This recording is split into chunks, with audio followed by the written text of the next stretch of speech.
A les platges de Campos ja hi ha les primeres queixes dels concessionaris dels xivius, gandules i parasols. Al retard de les adjudicacions s'hi afegeix ara la demora d'una autorització per retirar la posidònia acumulada damunt l'arena.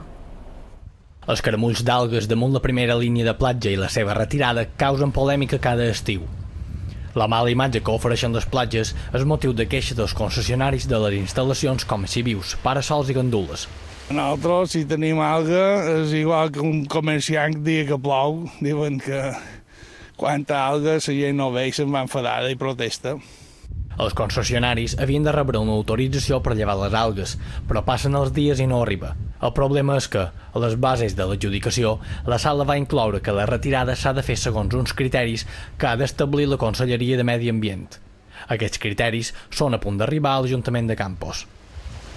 Sí, el que passa que normalment a principi de maig hi havia permís, sense haver-lo anat a demanar, com aquell que diu, i enguany no hi ha permís. No poden tocar res. A tot això, però, els adjudicataris asseguren que els turistes passen de llarg cercant indrets sense alga i que això afecta les seves butxaques.